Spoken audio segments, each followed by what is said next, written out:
के ध्यान के लिए हम देखेंगे परमेश्वर के पवित्र वचन से मत्ती रचित सुसमाचार उसका 6 अध्याय और उसके 12 वचन को हम पढ़ेंगे।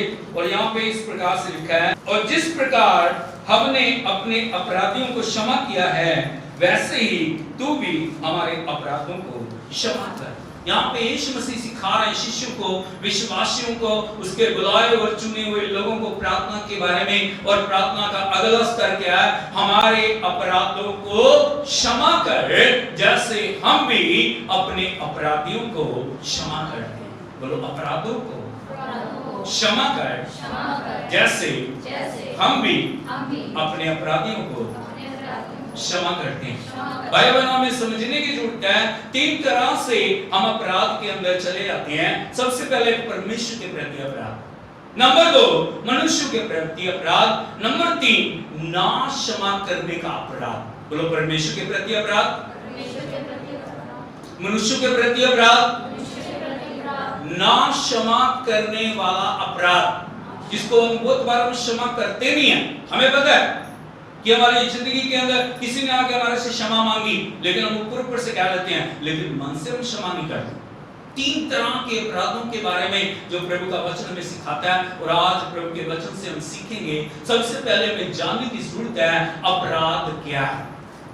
अपराध जो वो पाप है या वो गलतियां हैं जो हम जानबूझ के करते हैं, और वो गलतियां हमें परमेश्वर की उपस्थिति से दूर लेके जाती हैं और हमें बदवाई के अंदर लेके जाती हैं। बोलो, अपराध जानबूझकर की गई वो गलतियां जो परमेश्वर की हजूरी से हमें दूर लेके जाती है और हमारी आशीषों को रोक देती है। इसीलिए परमेश्वर चाहते हैं, यीशु मसीह सिखा रहे हैं इस प्रार्थना में, पिता हमारे अपराधों को तू क्षमा कर जैसे हम भी अपने अपराधियों को क्षमा करते हैं। यदि आप देखोगे दुनिया में सबसे पहला अपराध जब हुआ, जब आदम और हवा के जो बच्चे हुए, पहले बेटे का नाम था कैन और दूसरे का नाम था हाबिल। और यदि हम देखें, जब कैन और हाबिल परमेश्वर की उपस्थिति में भेंट चढ़ाने के लिए गए, तो परमेश्वर ने हाबिल को भेंट को ग्रहण किया, लेकिन उसने कैन की भेंट को ग्रहण नहीं किया। और इसी बात से कैन के हृदय के अंदर जलन उत्पन्न हुई और कैन हाबिल को अलग ले गया। अलग ले जाके अपनी उस जलन और पाप और अपराध के कारण उसने जो हाबिल को कैन ने घात किया, और जब वो परमेश्वर के सम्मुख फिर से आराधना के लिए गया, तभी परमेश्वर कैन से पूछ रहा, कैन तेरा भाई हाबिल था। अभी उसके पास समय था, वो अपने अपराध को परमेश्वर के सम्मुख मांगता। लेकिन यदि हम देखें कैन के जीवन के उन वचनों को, कैन बोल रहा परमेश्वर से, मुझे मालूम नहीं है। क्या नहीं है? मुझे मालूम नहीं है, मैं कोई अपने भाई का रखवाला हूं। और भाइयों बहनों, जब परमेश्वर के सम्मुख उसने दूसरा अपराध किया, परमेश्वर ने जो उसको बोला, कैन तेरे भाई का लहू पृथ्वी में से पुकार पुकार के मेरी दुहाई दे रहा है, और न्याय के लिए मेरे सम्मुख वो आ गया। इसीलिए जो कैन ने उस पाप को किया, उस अपराध को किया, 3 परिणाम कैन के जीवन के अंदर आ गए। और वो परिणाम क्या थे? सबसे पहले उस अपराध का जो परिणाम आया, कैन के माथे के ऊपर एक श्रापित चिन्ह आ गया। बोलो, कैन के माथे पे श्रापित चिन्ह आ गया। जो भी कोई देखता था वो जान जाता था कैन ने अपराध, श्रापित चिन्ह दिखाई दे रहा, और जिंदगी भर वो चिन्ह मिटा नहीं। और दूसरा जो अपराध का परिणाम आया, जो कैन के जीवन के अंदर वो भगोड़ा बन के भागता रहा, इधर से उधर, उधर से उधर, उधर से उधर, उधर से उधर भागता रहा। सारे जीवन भर उसको कभी चैन नहीं मिला, यहां से वहां, वहां से वहां, वो जीवन भर भागता रहा। और तीसरा जो परिणाम आया, वो जो आशीष से वंचित हो गया और आदम की वंशावली से कैन का नाम निकाल दिया। आज यदि आप देखोगे, आदम की वंशावली में किस प्रकार से वंशावली शुरू होती है? परमेश्वर से आदम और हवा, आदम से जो शेत पैदा हुआ, शेत से एनोश पैदा हुआ। आज इस प्रकार से आदम की वंशावली चलती है और कैन उस वंशावली से अलग हो गया। 3 परिणाम कैन के जीवन भर उसका पीछा करते रहे, एक अपराध के कारण। इसीलिए हमें समझना चाहिए, बहुत बार लोग यहां से वहां भाग रहे, यहां से वहां, वहां से वहां, वहां से वहां, वहां से वहां, लेकिन उनकी जिंदगी में शांति नहीं है, चैन नहीं है। वो कहते हैं हमारे लिए प्रार्थना करो, मेरी जिंदगी में चैन आ जाए, मेरी जिंदगी में शांति आ जाए, मेरी जिंदगी में आराम आ जाए। लेकिन मैं आपको बताना चाहता हूं, जब तक अपराध और वो चिन्ह आपके जीवन के अंदर बने रहेंगे, आपको वो परमेश्वर से दूर रखेंगे और अपराध आपके और परमेश्वर के बीच में एक दीवार के रूप में खड़े हो जाएंगे, जो परमेश्वर की आशीष को आप तक आने नहीं देंगे। यदि हम देखें परमेश्वर के वचन से अय्यूब नबी की किताब उसका 14 अध्याय और उसके 17 वचन को हम यदि पढ़ें, यहाँ पे इस प्रकार से प्रभु की वाणी बोल रही है, मेरे अपराध मोहरबंद थैली में हैं और तूने मेरे अधर्म को सी रखा है। जो भी आप अपराध करते हो ना, वो कौन सी थैली में चले जाते हैं? मोहरबंद। प्रभु के सामने मोहरबंद थैली के अंदर चले जाते हैं और वो थैली हमेशा प्रभु के सम्मुख रहती है, जिसके ऊपर मोहर लगी हुई।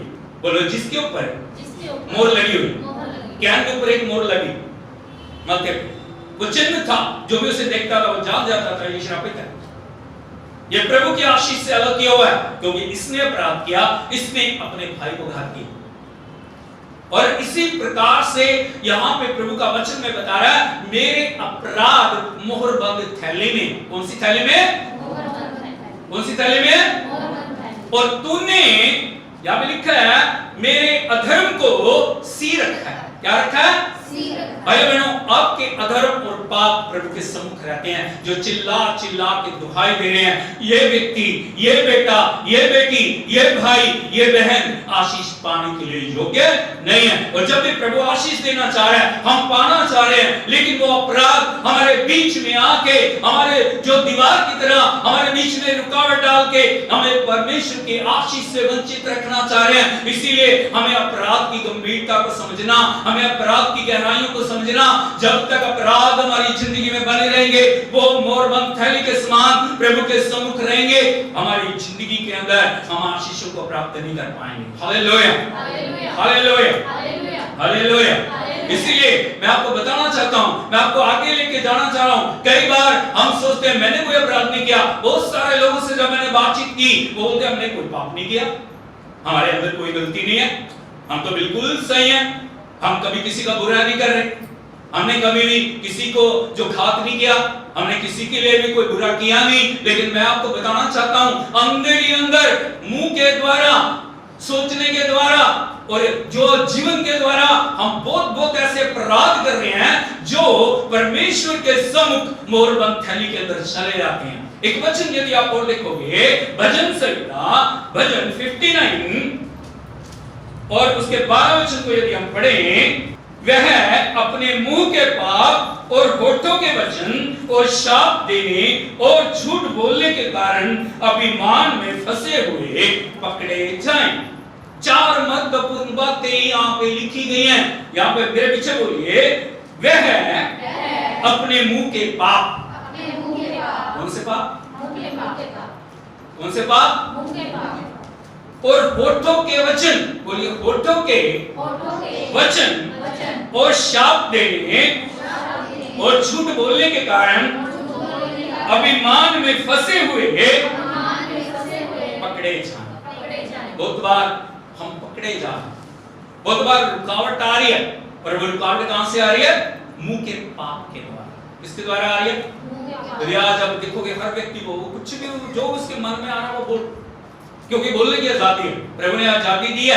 लेकिन आपको समझ रखना चाहिए, जो जुबान प्रभु ने दी है, जो जीभ प्रभु ने दी है, जो टंग हमें प्रभु ने दी है, हमारे शब्द नपे तुले होने चाहिए, हमारी बातें नपी तुली होनी चाहिए। हम जो कुछ मर्जी बोलने के लिए स्वतंत्र नहीं है, क्योंकि हर शब्द का हमें हिसाब देना है।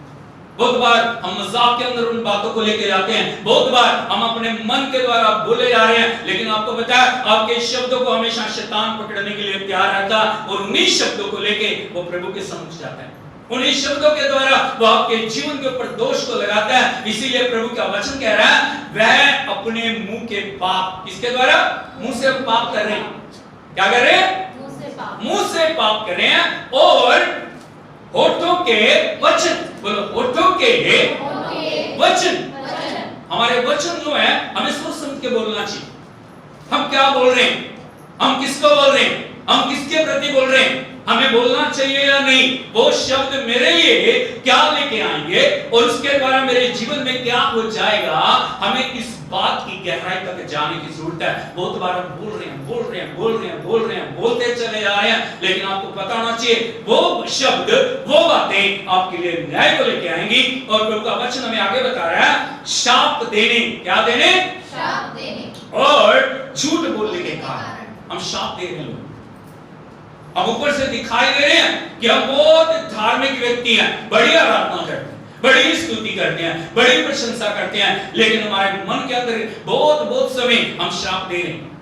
हम लोगों के लिए बुरे शब्दों को बोल रहे हैं, हम लोगों के लिए गलत बातों को बोल रहे हैं, शाप देने और झूठ बोलने के कारण। किसके कारण?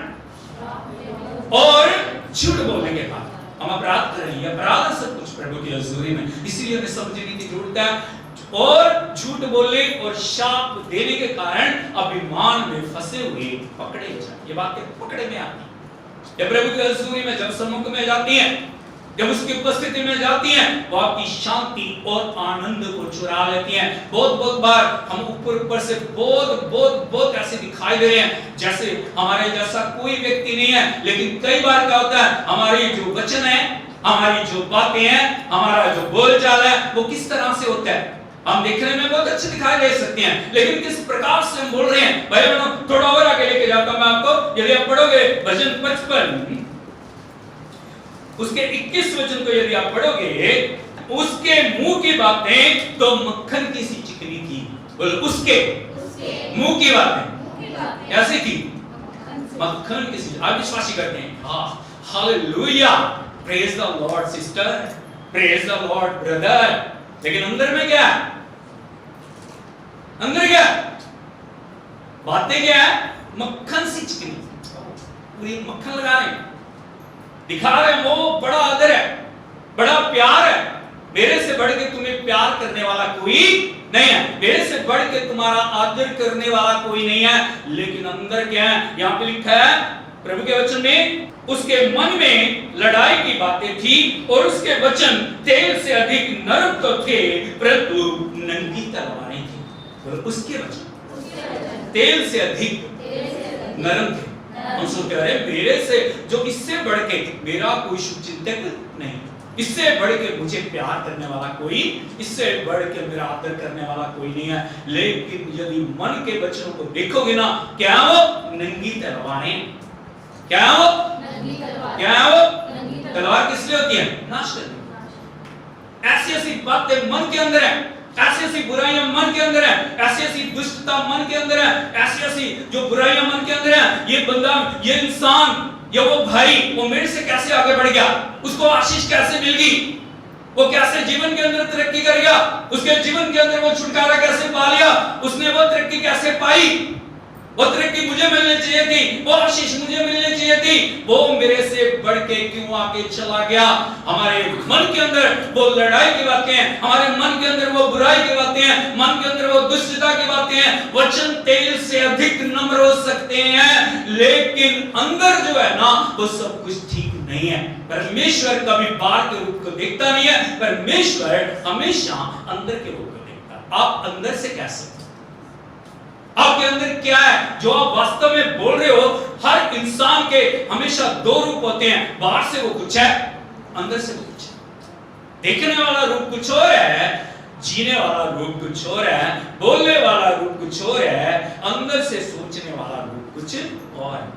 भाइयों बहनों, परमेश्वर बहुत गहराई से इन बातों के ऊपर ध्यान लगाए हुए है, इसलिए हमें समझने की जरूरत है हमारे शब्द किस प्रकार से, हमारी बातें किस प्रकार से, हमारा चलन किस प्रकार से, हम दूसरों के प्रति किस प्रकार से अपनी सोच को रख रहे हैं। यदि कोई उन्नति कर रहा है, यदि कोई तरक्की कर रहा है, यदि कोई आशीष पा रहा है, यदि कोई प्रभु में बढ़ रहा है, यदि कोई परमेश्वर की आत्मा के द्वारा आगे चल रहा है, हमारा जो व्यवहार उसके प्रति कैसा है, हमारी सोच उसके प्रति कैसी है, हमारी इच्छा उसके प्रति कैसी है। क्या हम प्रार्थना कर रहे हैं प्रभु और ज्यादा उसको आशीष दे, प्रभु और ज्यादा आगे बढ़ने के लिए उसकी मदद करे, प्रभु और ज्यादा और ज्यादा उसके जीवन के अंदर तू कार्य करने पाए, पवित्र आत्मा और ज्यादा उसके जीवन में कार्य करने पाए, या मन के अंदर हम बुराइयों को रख रहे हैं। ऊपर से हम दिखा सकते हैं, ऊपर से हम बड़े शुभ चिंतक बन सकते हैं, लेकिन भाई बहनों जो हमारे मन की बातें हैं, जो शब्द हैं, हमारे जो बोलचाल है, जो हमारे भीतर की अवस्था है, परमेश्वर उन सब बातों को बड़ी गहराई से जानते हैं। इसीलिए परमेश्वर की वाणी कह रही है, बहुत बार हमारी प्रार्थनाएं सुनाई नहीं दे रही, बहुत बार हम प्रभु के दास से आके पूछ रहे हैं, मेरी प्रार्थना का उत्तर नहीं आया, प्रभु ने मेरे को उत्तर नहीं दिया, मेरी जिंदगी में ये बीमारी क्यों है, मेरी जिंदगी में समस्या क्यों है, मेरी जिंदगी में ये पीड़ा क्यों है, मेरे जीवन में ये बंधन क्यों है। मैं आपको बताना चाहता हूं क्यों, क्योंकि बहुत से अपराधों को हमने जीवन के अंदर जगा दे रखी। हम बाहर से दिखाई नहीं दे रहे, बाहर से आपको दिखाई नहीं दे रहे, बाहर से कोई व्यक्ति उनको समझ नहीं सकता, लेकिन परमेश्वर आपके मनों को जानने वाला परमेश्वर है। हालेलुया, हालेलुया, यीशु मसीह की। यदि आप देखोगे भजन 66 उसके 18 वचन को यदि हम पढ़ेंगे, यहां पे लिखा प्रभु की वाणी में, यदि मैं मन में अनर्थ की बात सोचता तो प्रभु मेरी ना सुनता। बोलो यदि मैं मन में, कहां पे? करने में नहीं है, बाहर नहीं है, बाहरले रूप में नहीं है, एक्शन में नहीं है, लेकिन मन में सोच रहे हैं। क्या सोच रहे हैं? क्या है ये? क्या प्रभु का वचन कह रहा है? यदि मैं मन में अनर्थ बात सोचता। क्या सोचता? अनर्थ का मतलब होता है बुराई की बात, बुराई की योजना। हम हमेशा योजना बनाते हैं, उस व्यक्ति को कैसे गिरे, उसको आगे बढ़ने से कैसे रोके, उसकी जिंदगी के अंदर कैसे रुकावट लाएं, वो कैसे गिर जाए, उसकी जिंदगी में जो किस प्रकार से बंधन आ जाए, उसकी जिंदगी की उन्नति तरीके कैसे रुक जाए। यहां पे लिखा, यदि मैं मन में अनर्थ बात सोचता तो प्रभु मेरी कभी ना सुनता। क्या नहीं होता? बोलो प्रभु मेरी कभी ना सुनता। कई बार प्रभु की हजूरी में वो आवाज आ नहीं रही है, क्योंकि आपके अपराध आगे आके खड़े हो गए, आपकी गलतियां आगे आगे खड़ी हो जाती हैं, और वो आवाज, वो प्रार्थना प्रभु तक जाने नहीं दे रही। लेकिन आगे लिखा प्रभु के वचन में, परंतु परमेश्वर ने तो सुना है और उसने मेरी प्रार्थना की ओर ध्यान दिया। बोलो परंतु परमेश्वर ने तो सुना और उसने मेरी प्रार्थना की ओर ध्यान दिया। आपको पता है, जब भी आपको गलती का एहसास होता है, जब भी प्रभु का वचन आपको छूता है, हम देखते हैं प्रभु के वचन में दाऊद ने गलती की, उसने व्यभिचार किया और सबसे बढ़ के उसने खून करा दिया हित्ती उरिया का, जो बैतशेबा का पति था। अभी कोई उस बात को जानता नहीं है, सिर्फ दाऊद जानता। लेकिन उस पाप ने उसकी जिंदगी में बेचैनी को ला दिया, प्रभु से रिश्ता टूट गया, अभिषेक खत्म हो गया, प्रभु की संगति से वो अलग हो गया। और तभी नातान नबी ने आके उसको जताया, दाऊद तूने पाप किया, तूने व्यभिचार किया, परमेश्वर की तरफ से सजा के ऊपर लागू हो चुकी है। तभी जब दाऊद को अपनी गलतियों का एहसास हुआ, वो टूट गया, वो परमेश्वर की उपस्थिति में गिर गया और उसने कहा, हां मैंने पाप किया। क्या किया मैंने? बहुत बार हम जानने के बावजूद भी परमेश्वर की उपस्थिति में टूटते नहीं है, प्रभु की उपस्थिति में अपनी गलतियों को मानते नहीं है, अपनी कमजोरियों को मानते नहीं है भाई बहनों। लेकिन हम दाऊद के जीवन के अंदर देखते हैं, उसी दुख में, उसी पीड़ा में, उसी परमेश्वर से अलगाव में उसने भजन 51 को लिखा।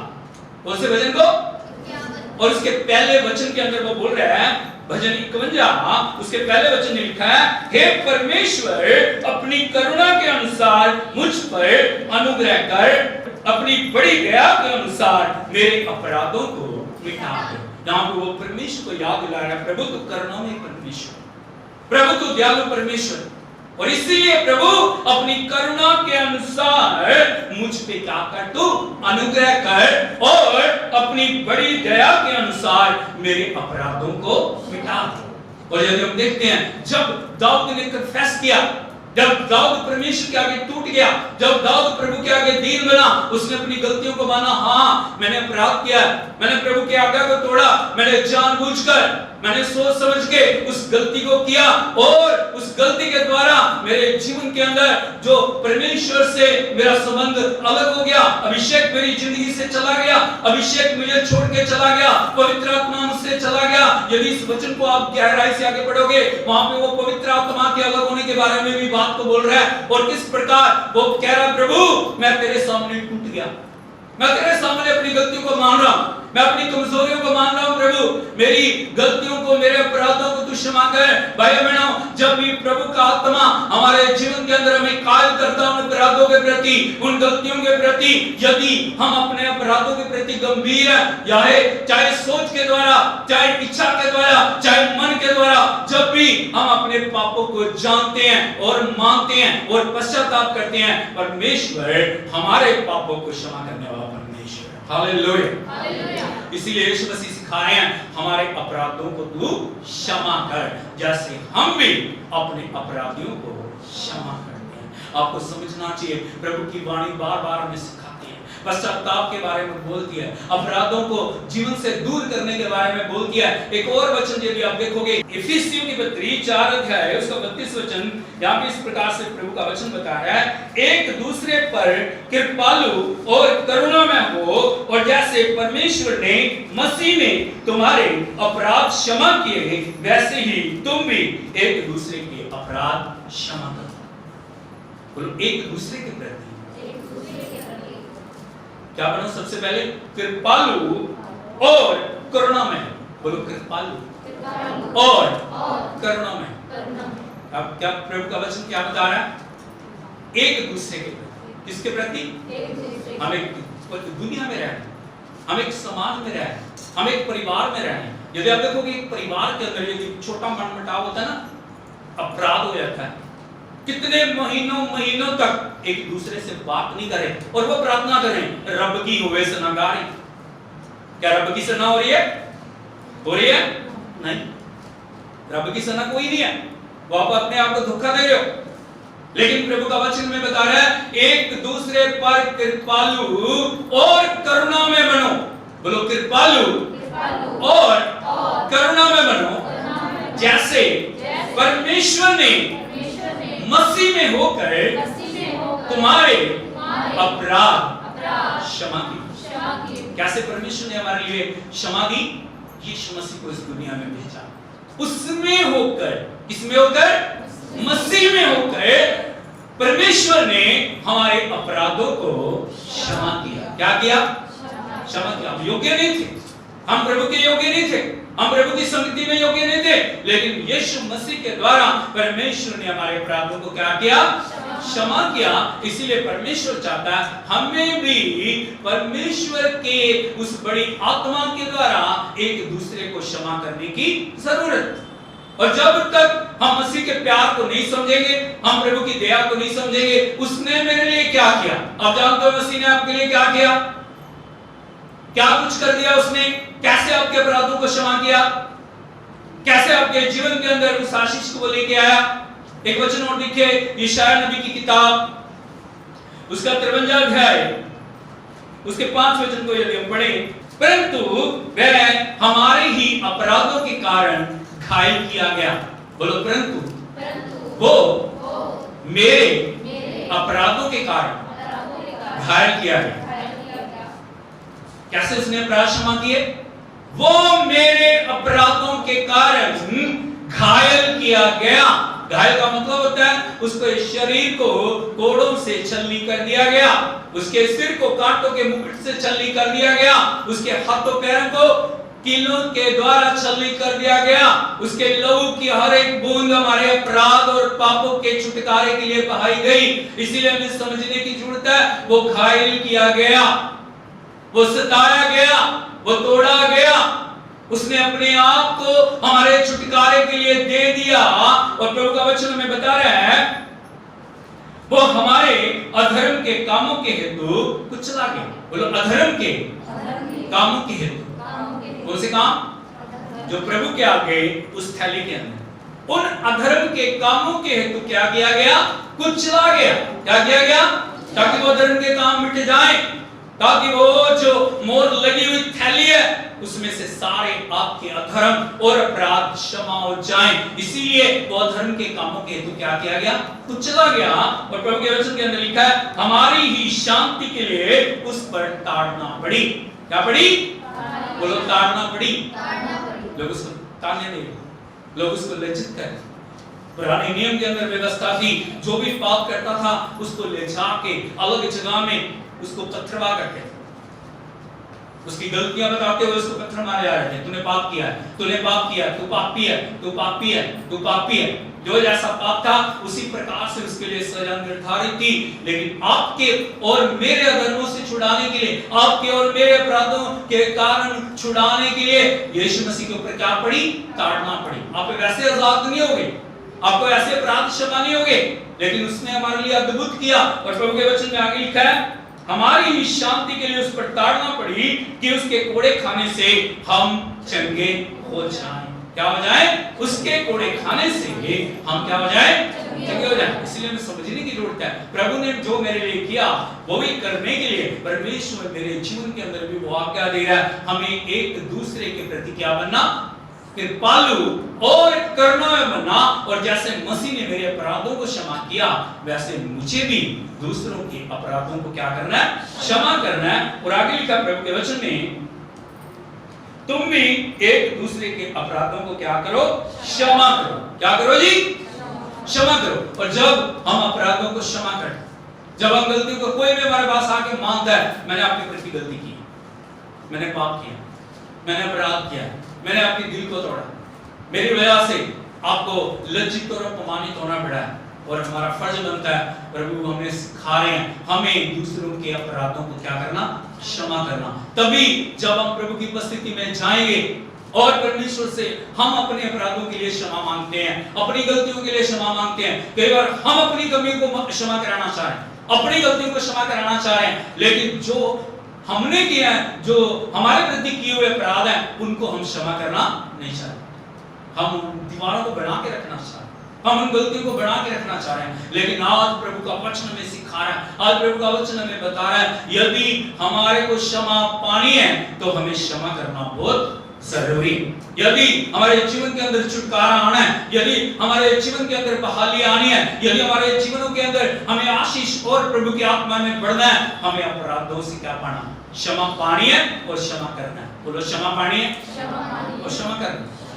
और जब भी हम परमेश्वर के प्रति, जब भी उसकी उपस्थिति में जाते हैं, हमें समझने की जरूरत है क्या मेरे अपराध क्षमा होंगे? क्या मैंने दूसरों को क्षमा कर दिया? यदि नहीं तो आपको याद रखना चाहिए वो हमारे जो पाप और अपराध हैं प्रभु के सम्मुख एक मोर बंद थैली के समान प्रभु के सम्मुख खड़े रहते हैं, जिसके ऊपर मोर लगी हुई। और हम चाहकर भी, परमेश्वर चाहकर भी जहां हमें पहुंचाना चाह रहा है वहां नहीं ले जा सकते। इसीलिए अपराध की गंभीरता हमारे जीवन में होनी बड़ी जरूरी है। हम जानबूझ के प्रभु के मन को तोड़ने वाले ना बने, हम जानबूझ के गलतियां करने वाले ना बने, हम सोच समझ के जो अपराधों के अंदर जाने वाले ना बने। लेकिन हमें हमेशा एक बात को याद रखना चाहिए, मैं वो करूंगा, मैं वो करूंगी जिससे मेरा पिता आनंदित हो जाए। मैं वो करूंगा, मैं वो शब्दों को बोलूंगा, मैं वो बातों को बोलूंगा, मैं वो बातों को बोलूंगी जिससे मेरे प्रभु को महिमा मिले। मेरे शब्द हमेशा प्रभु की उपस्थिति में जाके उसके नाम को आनंद देने वाले बने, उसके मन को आनंदित करने वाले बने। आंखों को हम बंद करें, सिरों को हम झुकाएं। आज हम देखिए क्या जो गलतियां हमने की प्रभु के सम्मुख उसको माना है, क्या जिनको हमने क्षमा करना था क्या क्षमा किया? यदि नहीं, आज हमारे पास समय, प्रभु का वचन हमें हमारे जिंदगी के अंदर उन बातों को याद दिला रहा है। प्रभु क्षमा के बारे में हमें बता रहा है, अपराधों के बारे में हमें बता रहा है, अपराधों की गंभीरता के बारे में बता रहा है, उस छुटकारे के बारे में बता रहा है। हम याद करें, एक पाप ने, एक अपराध ने कैन के जीवन के ऊपर उस शापित चिन्ह को ले आया। वो जीवन भर भगोड़ा बन के भागता रहा, वो जीवन भर उसने अधिकार को खो दिया, आशीष चाहकर भी उसको आशीष नहीं मिली। और आदम की वंशावली में से उसका नाम काट दिया गया। आज परमेश्वर हमसे प्यार करता है, आज प्रभु हमसे हमारे जीवन के अंदर आगे हमें बढ़ाना चाहे, लेकिन हम देखें हमारे अपराध कहीं हमारे लिए रुकावट तो नहीं बनी। हमारे मुंह के शब्द, हमारे मन की सोचे, हमारे हृदय की बातें, क्या हम अंदर से कुछ है, बाहर से कुछ है? क्या दिखाने वाला जीवन और है, जीने वाला जीवन और है? आज भीतर से और बाहर से हम पवित्र बने, भीतर और बाहर से हम एक जैसे बन जाए। जो हमारे मन में हो वही हमारे मुंह पे हो, जो हमारी सोचों में हो वही हमारे मुंह पे हो। हम दोहरा जीवन जीने वाले नाम है। अपनी गलतियों और अपराधों के लिए हम प्रभु से क्षमा मांगे। हम प्रभु से कहें, प्रभु मैंने दोहरे जीवन को जिया, मैं भीतर से कुछ था, बाहर से कुछ था, मैं भीतर से कुछ थी, बाहर से कुछ थी। मुझे क्षमा कर प्रभु, तूने मेरे अपराधों के लिए अपने आप को बलिदान किया, तू कुचला गया, तू सताया गया, तू क्रूस के ऊपर चढ़ गया ताकि मेरे अपराध मेरे जीवन से दूर हो जाए। प्रभु अपने पवित्र लहू के द्वारा मुझे शुद्ध कर, मुझे पवित्र कर, मुझे ऐसा बना प्रभु, मेरे शब्दों से, मेरे बोलने से, मेरे चलने से, मेरे देखने से, मेरे उठने से, मेरे बैठने से तेरे पवित्र नाम को महिमा मिले, तेरा हृदय आनंद से भर जाए, तेरे पवित्र नाम की स्तुति। सब हाथ उठा के हम उसकी प्रभु को हम निमंत्रण दें, पवित्र आत्मा को हम निमंत्रण दें, प्रभु के अधिकार में हम अपने आप को सौंप दें, आंसुओं के साथ हम पश्चाताप करें। सिर्फ ये प्रार्थना हमारे मुंह की प्रार्थना ना हो, या हमारे हृदय की प्रार्थना बन जाए। हम हर एक पाप के लिए क्षमा मांगे, हर एक अपराध के लिए क्षमा मांगे, हर एक शब्द के लिए क्षमा मांगे। प्रभु का आत्मा हमें नया बनाए, प्रभु का आत्मा नया कार्य हमारे जीवन में करे। स्वर्गीय पिता यीशु मसीह के सामर्थ्य और जीवित नाम में हम आपके चरणों में आते हैं। प्रभु आपका शुक्र करते हैं आपकी शिक्षा के लिए, आपने सिखाया प्रभु, आप हमारे अपराधों को क्षमा करने वाले परमेश्वर हैं, उस अपराधों को मिटाने वाले परमेश्वर हैं। और जब हम अपने अपराधी को क्षमा करते हैं प्रभु, आप भी हमारे अपराधों को क्षमा करते हैं प्रभु। हमें ऐसा जीवन दे, हमें ऐसा प्रभु चरित्र दे, हमें ऐसा बना प्रभु, हम हमेशा अपने जीवन से आपको महिमा दें, सच्चे मन से प्रभु आपकी गवाही के लिए, आपके कार्यों के लिए हम समर्पित हो जाएं।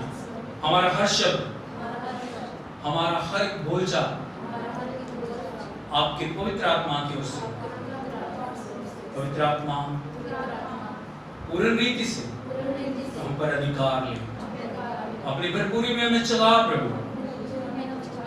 और उन सब के प्रति जिन्होंने हमारे प्रति अपराध किए, हम मन से उन्हें क्षमा कर, गलतियों को, कमजोरियों को हम क्षमा कर। प्रभु जी आप दया कर। स्वर्गीय पिता यीशु मसीह के सामर्थ्य जीवित नाम में हम आपके चरणों में एक बार फिर से हम आपकी बड़ाई करते हैं। आपके अनुग्रह के सिंहासन से प्रभु वो लहू की बूंदें खुदा हर एक जीवन को पवित्र करें, वो आत्मा के द्वारा हर जीवन पवित्र बन जाए, वो स्थान बने प्रभु जो खुदावंद आपकी आत्मा का निवास बने प्रभु। और वहां से हर शब्द जो निकले, हर बात जो निकले, हर प्रार्थना जो निकले प्रभु, वो आपकी इच्छा के अनुसार पवित्र आत्मा का अधिकार लें, दया करें। और प्रभु जी अपने बच्चों को पूरे मन से कृपालु और करुणामय बनने के लिए मत सहायता करें प्रभु जी। क्षमा करने वाले बने, दया करने वाले बने, प्रेम करने वाले बने, आपके नाम को महिमा देने वाले बने। सारी आराधना हम आपको देते हैं, धन्यवाद देते हैं, आपने हमारी प्रार्थना को सुन लिया। यीशु मसीह के सामर्थ्य और जीवित नाम में मांगते हैं। और हमारे पिता परमेश्वर का प्रेम, पुत्र प्रभु यीशु मसीह का अनुग्रह, पवित्र आत्मा की संगति और सहभागिता अब से लेकर यीशु मसीह के दूसरे आगमन तक एक के साथ होती रहे। Hallelujah, hallelujah. यीशु मसीह की प्रभु आप सबको आशीष दे, सबको जय मसीह।